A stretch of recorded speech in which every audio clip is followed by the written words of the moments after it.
하나님의 말씀은 히브리서 11장 21절입니다. 히브리서 11장 1절 한 절만 제가 봉독해 드리겠습니다.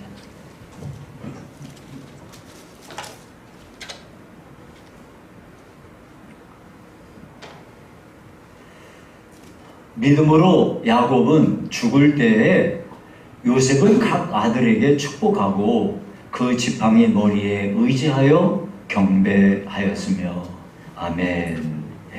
오늘은 믿음으로 야곱은 이라는 제목으로 말씀을 상고하겠습니다. 여러분은 인생을 사시면서 언제가 가장 행복하신 것 같으세요? 만약에 우리가 긍정적인 시각을 가지고 본다면 어렸을 때는 어렸을 때대로 아름답고 행복하고 청년 때, 이 젊을 때는 젊을 때대로 아름답고 행복하고 그리고 나이가 들어서도 나름대로 아름답고 행복하고 여러분 이경규 씨 아시죠? 코미디언 출신이신데 아주 유명한 사람 있지 않습니까?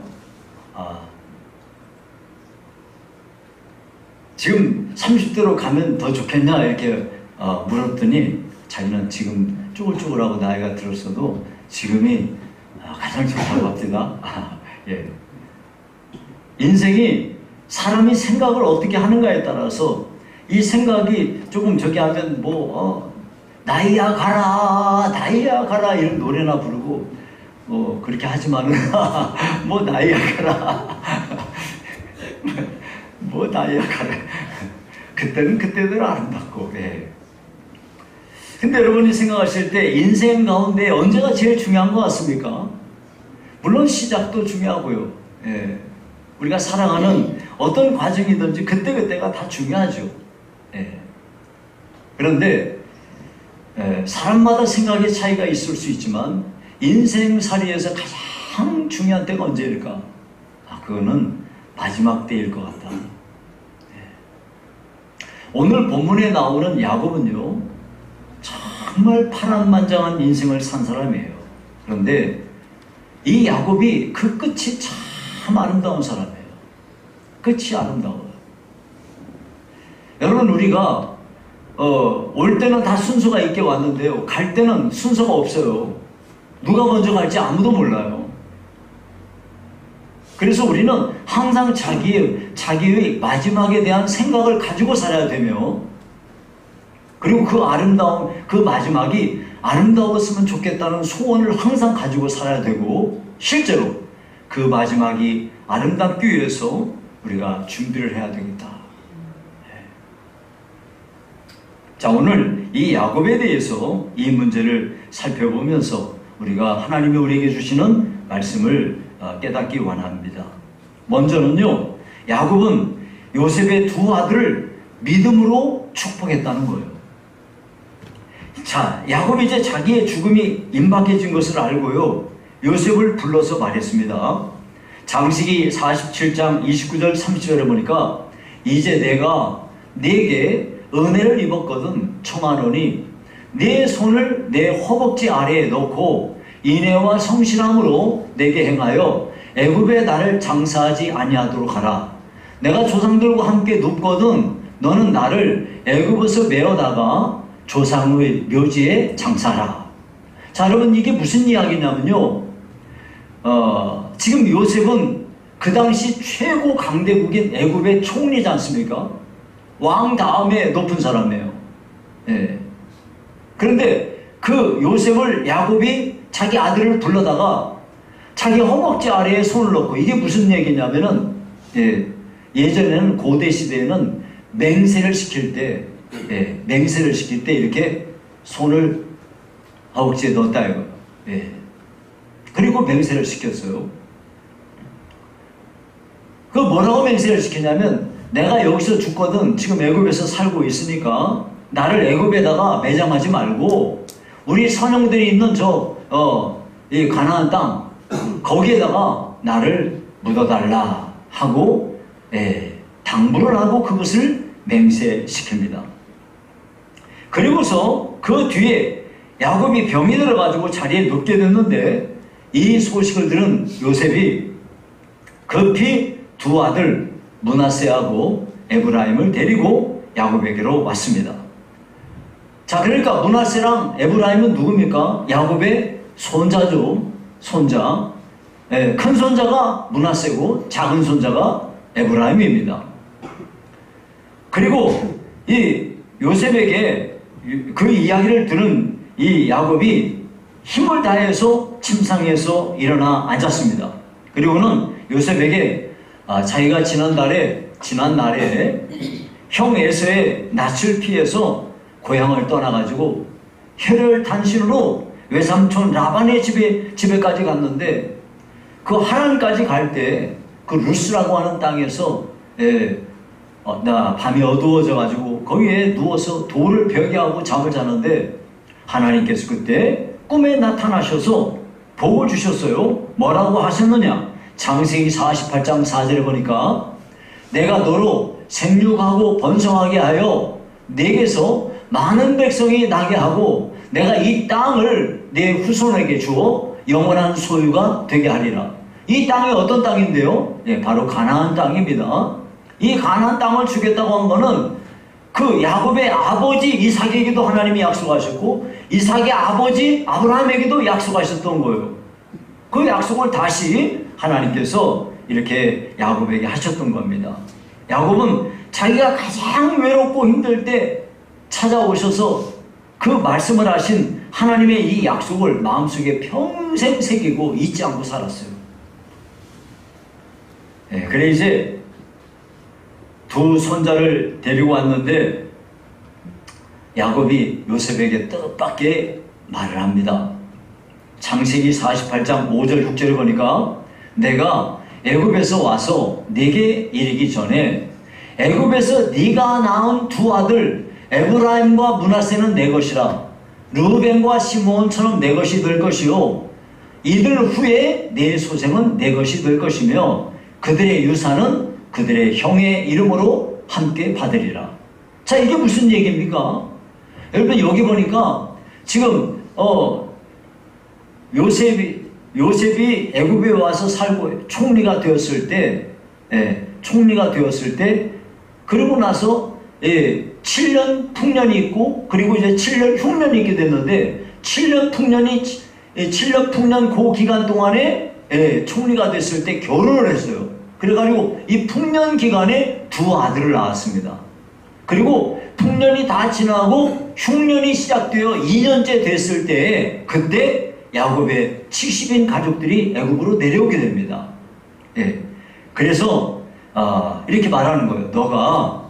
내가 애굽에 오기 전에 낳은 이 두 아들 에브라임과 므낫세, 원래는 므낫세와 에브라임이야. 왜? 므낫세가 형이고 에브라임이 작은 아들이니까. 근데 의도적으로 야곱은 뭐라고 그래요? 에브라임과 므낫세, 작은 아들을 앞세워 얘기하는 거예요. 에브라임과 므낫세는 내 거다.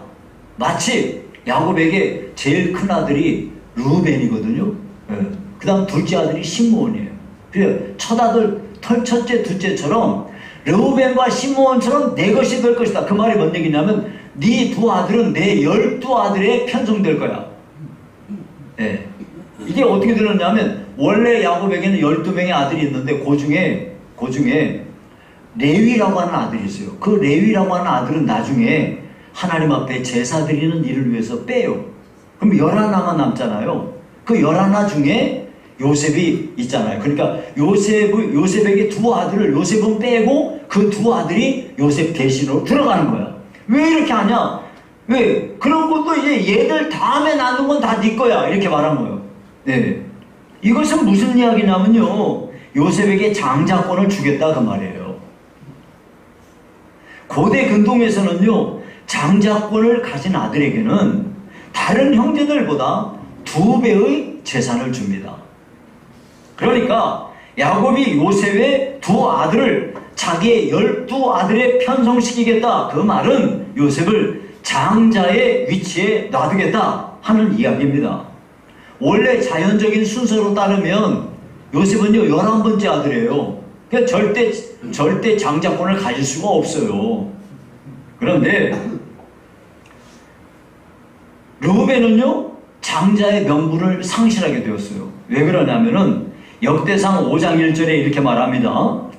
역대상 5장 1절에 이스라엘의 장자 르우벤의 아들은 이러하니라. 가르치고 르우벤은 장자라도 그의 아버지의 침상을 더럽혔으므로 장자의 명분이 이스라엘의 아들 요셉의 자손에게로 돌아가서 족보에 장자의 명분대로 기록되지 못하였느니라.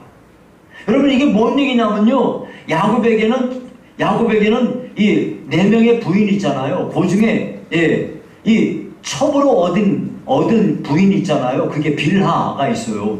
그 빌하가 야곱의 이 부인인데 이 세상에 이 큰아들 르우벤이 이 빌하하고 동침을 해요. 그래가지고 여기에서 장자의 권리를 빼앗아 버립니다.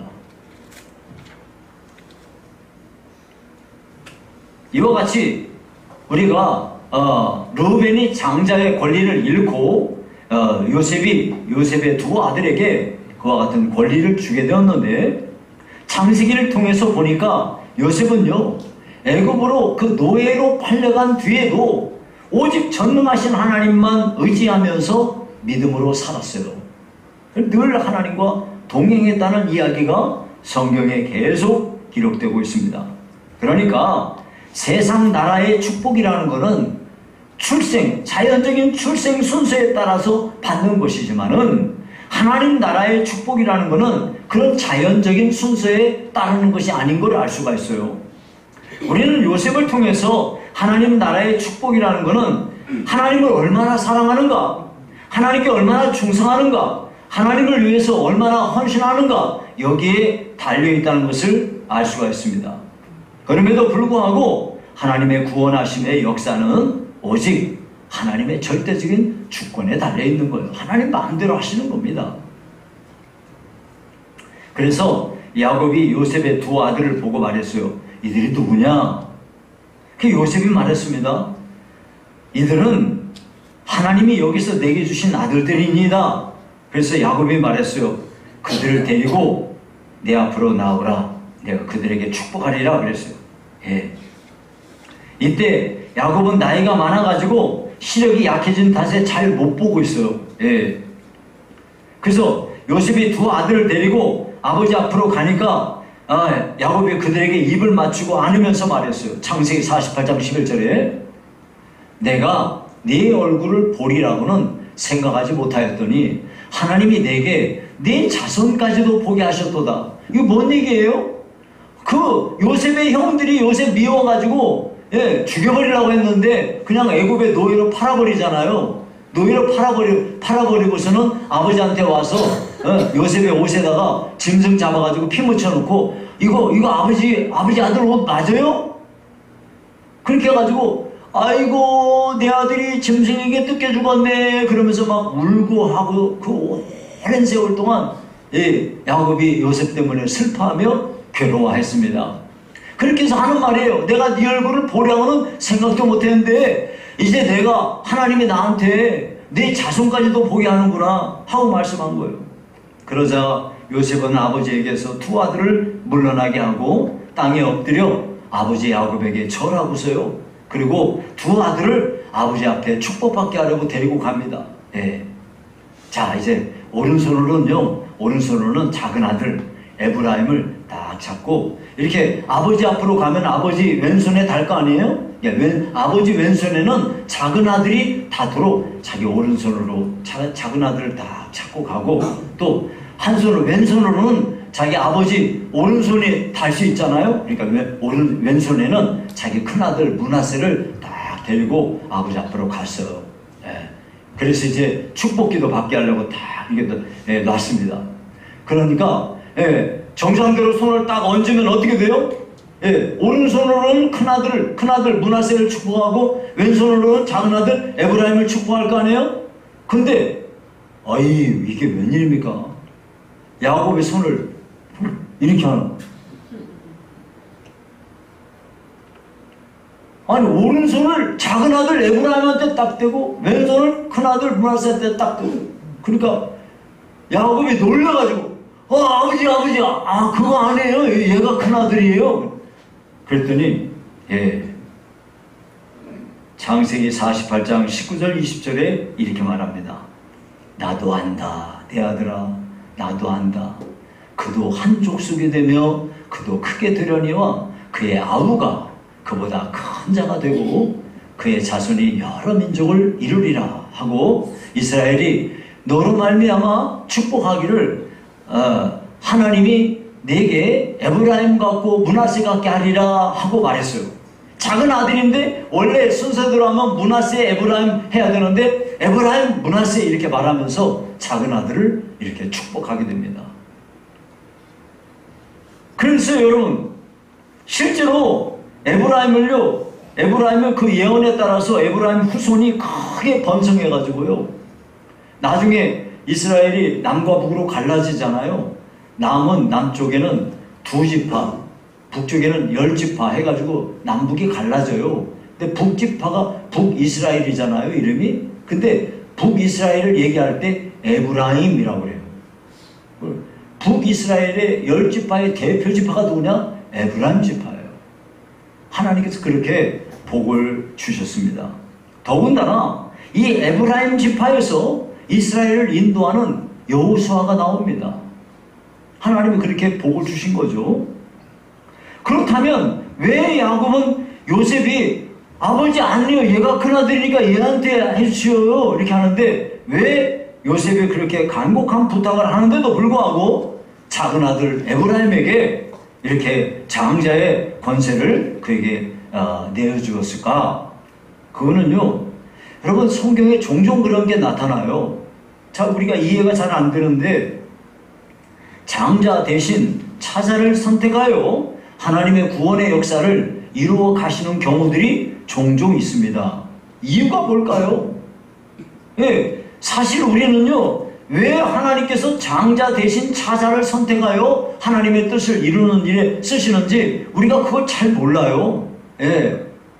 왜냐하면요, 그건 하나님의 절대적인 주권에 달려있는 거기 때문에 그래요. 다만 우리가 알 수 있는 거는 하나님께서 하나님의 주권대로 우리들도 선택하셨잖아요. 그리고 우리들에게도 일을 맡기셨잖아요. 그래서 하나님의 언약의 상속자가 되게 하셨잖아요. 우리가 잘 몰라요, 그 이유를. 다만 하나님께서 이와 같이 행하신 일에 대하여 감사하고 감격하고 영광을 돌리는 그것이 우리가 해야 할 일인 것입니다. 사실 야곱은요, 고령으로 인해서 이제 육신의 시력은 약해졌어요. 그런데 영안은 밝아졌습니다. 그래서 창세기 48장 15절 16절에 이렇게 말합니다. 내 조부 아브라함과 아버지 이삭이 섬기던 하나님, 나의 출생으로부터 지금까지 나를 기르신 하나님, 나를 모든 환난에서 건지신 여호와의 사자께서 이 아이들에게 복을 주시오며 이들로 내 이름과 내 조상 아브라함과 이삭의 이름으로 칭하게 하시오며 이들이 세상에서 번식되게 하시기를 원하나이다 하고 이 두 아들을 축복했습니다. 이때 이 에브라임하고 므낫세는요, 그때 나이가 대략 한 20대 초반에서 중반쯤 되는 것 같아요. 왜냐하면은 분명히 그랬잖아요. 그 7년 풍년 기간에 거기 해놨는데 그 혹시 요셉의 두 아들이 흉년이 들기 전에 두 아들을 낳았어요.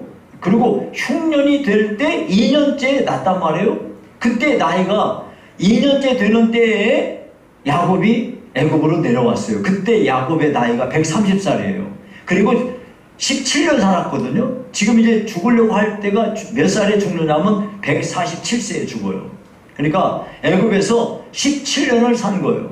그 17년에다가 풍년 기간에 나왔으니까 흉년 기간 2년 더하면 19 되지 않겠습니까? 19에다가 그 앞으로 조금 넘어가면은 20대 초반이 되는 것 같아요. 이 두 아들이, 두 손자가 이렇게 20대 초반인데요.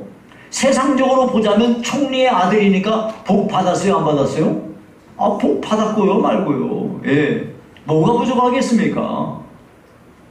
그럼에도 불구하고 야곱은 자신의 조부 아브라함과 아버지 이삭, 이 섬기던 하나님, 그리고 자신의 출생으로부터 지금까지 자신을 기르신 그 하나님의 이름을 믿는 그 믿음을 가지고 이들을 축복하게 됩니다. 야곱은요, 지금까지 살아오는 동안 참 고향 떠나서 외삼촌 집에서 20년 살았는데, 외삼촌 집에까지 그 고향에서요, 멀어요. 약 800km나 떨어진 곳이에요. 여러분, 서울에서 부산까지 직선거리로 그냥 가도 400몇 킬로 되죠. 직선거리는 훨씬 짧겠죠? 한 300 얼마 되려는지. 그런데 그거보다 2배 되잖아요. 그러니까 먼 거리죠, 옛날에. 이런 곳에 가서 20년 세월을 지냈어요. 그리고 그렇게 다시 자기 고향 땅으로 돌아와서 살다가 130살이 될 때까지 살다가 또 400km나 떨어진 애굽으로 또 와가지고 가족들 이끌고 갔어요. 참 정말 험난한 인생길을 살았습니다. 어떤 사람들 말에 따르는 대로 정말 맨주먹으로 살았어요. 고향 떠나서 타향에서 진짜 죽도록 일하면서 살았습니다. 그런데 이제 인생의 황혼을 맞이하면서 지나온 삶을 되돌아보니까 자기가 정말 열심히 해서 일궈놓은 것이에요. 그래도 이제 부자가 됐죠. 뭐 부족한 게 없어요. 그런데 이 모든 게 자기가 열심히 하고 자기 잘나서 한 것이 아니고 하나님께서 자기를 인도하셨고 보호하셨고 먹이셨고 입히셨고 했다고 겸손하게 하나님 앞에 고백하고 있는 겁니다. 그러니까 야곱은 자기 인생길을 온몸을 던져서 자기가 노력해서 개척했지만은 궁극적으로는 하나님께서 다 하셨습니다 하고 고백하고 있는 것입니다. 그래서 야곱은 이 자기의 두 손자에게 자신의 조상들이 믿던 하나님, 자기가 믿는 하나님, 그리고 자기 자손들이 영원히 대대로 믿고 의지해야 할 그 하나님이 어떠한 분인가에 대해서 지금 이렇게 말하면서 그들을 축복하고 있는 것입니다.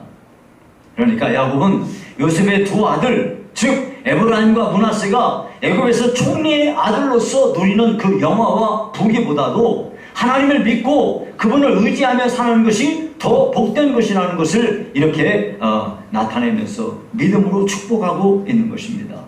이제 조상들이 믿었던 그 하나님, 이제 이스라엘 자손이 영원토록 믿고 의지해야 할 전능하신 하나님의 이름으로 안수하면서 축복하고 있는 거예요. 여러분, 우리들도 그렇습니다. 여러분, 우리가 참 하나님 앞에 정말 복을 받아서 우리의 끝이 아름다우려면은 우리가 이 노년에 참 정말 여러분이 믿음이 좋으셔야 돼요. 어떤 사람은 젊었을 때는 믿음이 별로 없었는데 나이 들어가지고 정말 내일 모레 할 때 그때 참 진짜 믿음이 좋은 사람들이 있어요. 그런 사람이 되셔야 돼요.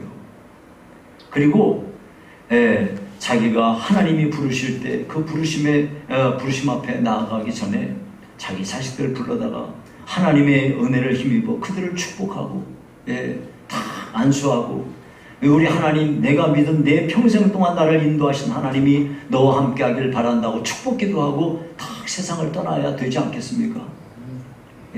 그러려면 여러분들이 나이 들어가지고 치매 걸리면 안 돼요. 여러분, 참 그렇게 고상하시던 분들이 연로하셔가지고 치매 걸리시고 막 그래서 욕도 하시고 막 이렇게 하시는 분들이 있거든요. 여러분 건강을 잘 챙기세요. TV 앞에만 맨날 앉아있으면요, 여러분이 치매 안 걸린다는 보장이 없어요. TV 앞에 앉아있지 마시고 나가셔서 수영장에 가면은 노인들 하는 거 있어요. 아쿠아 그거 재밌다고 합니다. 그런 것도 하시고요. 월요일 날에는 아쿠아, 화요일 날에는 어디 전철 앞에 가서 딱 그거 섬기는 거 딱 하고, 수요일 날은 또 어디 노인들 요즘에는 그 유치원이 아니고 뭐라 그러더라, 노인들 모이는 그걸 뭐라 하던데, 유치원 대신에 그거 있다면서요. 거기 등록도 하셔가지고 하고 아침부터 가가지고 막 이런 거 하고 막 이런 거 하셔야 돼요. 그런 거 안 하면 치매 걸린다니까. 집에 앉아있으면 괜히 앉아있어가지고 TV만 보면 절대 안 됩니다. 여러분, 정신이 맑아야 될 거 아니겠어요? 그래서 저도 그러잖아요. 저도 은퇴하고 나서 도시 안 있으려고요. 눈만 뜨면 할 일이 산더미같이 쌓여있는 저 시골에 가서 살라고요. 내가 시골에서 봤을 때 시골에서 혼자 사는 노인들도 치매 걸린 사람 단 한 명도 못 봤어요. 치매 걸릴 겨를이 없어요. 일이 산더미 같으니까요.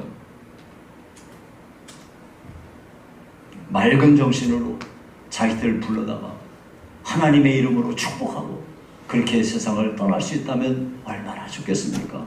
여러분들도 그와 같은 마음의 소원을 꼭 가지시고 우리 자녀들을 하나님의 권위를 힘입어 믿음으로 축복하며 우리가 이 생애를 마칠 수 있다면 얼마나 좋겠습니까? 저와 우리 성도들 모두가 그와 같이 되기를 주의 이름으로 축원합니다. 자, 그리고 여기 오늘 본문에 보니까 이 두 가지를 이야기했어요. 믿음으로 야곱은 죽을 때 요셉의 각 아들에게 축복하고, 그 다음 두 번째 보니까 뭐라 그러냐면 그 지팡이 머리에 의지하여 경배하였으며 그랬어요. 지팡이 머리에 의지하여 경배하였다. 여러분, 자신의 죽음이 임박한 것을 알게 된 이 야곱이요, 12아들을 다 불러 모았어요. 그리고는 이 12아들에게 각각의 분량에 따라서 축복을 했습니다. 야곱이 12아들을 축복한 거는 단순히 인간적인 축복을 한 게 아니라 아브라함과 이삭과 야곱으로 이어지는 하나님의 언약의 계승자로서 축복을 선포하게 된 것입니다. 이렇게 일일이 축복을 한 이 야곱이요, 마지막으로 유언을 합니다. 창세기 49장 29절에 보니까 내가 내 조상들에게로 돌아가리니 나를 햇사람 에브론의 밭에 있는 굴에 우리 선조와 함께 장사하라. 요셉에게도 말을 하고 또 다른 자식들에게도 내가 죽거들랑 우리 선조가 있는 그 햇사람 에브론의 밭, 이것이 이제 막벨라 굴인데요, 아브라함이 돈을 주고 산 땅이에요. 가나안에서 아브라함이 돈 주고 산 땅은 거기밖에 없어요. 그 막벨라 굴을 아브라함이 돈 주고 사가지고 그 밭에 있는 굴을 이제 거기를 매장지로 삼았습니다. 그래가지고 아브라함과 그의 아내 사라, 그 다음에 이삭과 그의 아내 리브가, 그리고 야곱의 부인 레아가 거기에 지금 묻혀 있어요. 그러니까 나도 내가 죽으면 나를 거기다가 묻어다오 하고 말을 한 것입니다.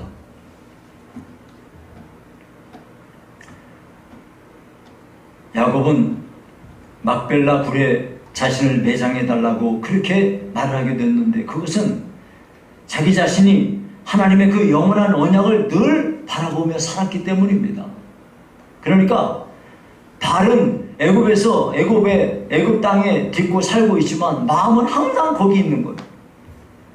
그리고 자기는 비록 그 땅을 차지하지 못했지만 자기 후손들이 그 땅을 분명하게 얻게 될 것을 알았어요. 왜냐하면 하나님이 그 신실하신 하나님께서 약속하신 것이기 때문에 그 약속의 땅으로 분명히 가게 될 것이니까 내 시신을 애굽에다가 묻지 말고 거기다가 묻어달라 하고 말하면서 이 자기 후손들에게는 하나님이 약속하신 땅이 거기 그 가나안 땅이라는 것을 다시 한번 상기시키는 결과를 가져왔습니다. 이제 험난한 인생길을 다 걸어온 야곱이 자기의 생애를 마치고요, 영원한 안식처인 하늘나라로 들어가기 전에 그 지팡이 머리에 의지하며 경배하였다. 이게 무슨 이야기입니까, 여러분? 지팡이 머리에 의지했다는 건 자기가 침상에 누워있는데 이 지팡이는 항상 자기가 이거 짚고 거기에 의지하고 하는 거 아니겠어요? 그런데 비록 자기는 나이가 많아서 몸이 쇠하여서 다 할 수 없지만 자기가 짚고 의지하던 그 지팡이 머리를 다 의지하고 하나님 앞에 맑은 정신으로 하나님, 이제 제가 하나님 품에 안깁니다 하고 이렇게 생애를 마쳤다는 것입니다. 여러분, 사람은 누구나 머물다 간 자리가 남아있게 됩니다. 그 뒷모습, 그 마지막 모습이 아름다워야 되지 않겠습니까? 우리도 우리 삶을 마치는 그 순간 기력은 쇠하여도 맑은 정신으로 우리 하나님을 경배하고 하나님께 감사하고 영광을 돌리며 삶을 바칠 수 있는 저와 여러분이 되기를 바랍니다. 이제 말씀을 맺겠습니다. 여러분, 우리가 사는 인생은요, 인생이라는 건 연습이 없어요. 뭐든지 연습하고 하잖아요. 근데 우리는요, 연습이라는 게 없어요. 그러므로 우리는요, 우리의 마지막을 내가 맞이할 때까지 하루하루 하나님과 동행하면서 그냥 성실하게 살아가야 되지 않겠습니까? 늘 준비하면서, 나의 마지막을 준비하면서 사는 사람이 돼야 돼요. 우리의 순례의 그 길을 마치는 날에 우리가 자녀들을 우리 하나님의 이름으로 축복하고, 하나님께 경배하면서 이 땅에서의 모든 사명을 끝내고 저 영원한 안식으로 들어갈 수 있는 저 여러분이 꼭 될 수 있기를 간절히 바랍니다. 우리는 야곱의 생애를 통해서 그의 아름다움이 참 아름다웠다. 야곱은요, 그가 살아오는 날 동안 참 어떻게 보면 교활하고 야비하고 자기 거 절대로 손에 안 보려고 하고, 그렇게 남을 속이고, 그렇게 해서 어찌든지 자기가 자기 목적을 달성하려고 참 정말 야비하게 인생을 살았어요. 그러나 그의 끝이 참 아름다웠습니다. 그 끝이 아름다우면 그 앞에 있었던 것은 다 잊혀지게 되어 있는 거예요. 그래서 우리는 우리의 삶도 꼭 그와 같이 되어지기를 주의 이름으로 축원합니다. 살아계신 하나님 아버지 감사합니다. 우리 하나님께서 저희들의 생애를 야곱과 같이 아름다운 마지막을 맞이할 수 있는 저희가 다 되도록 축복해 주시옵소서. 예수님 이름으로 기도하옵나이다. 아멘.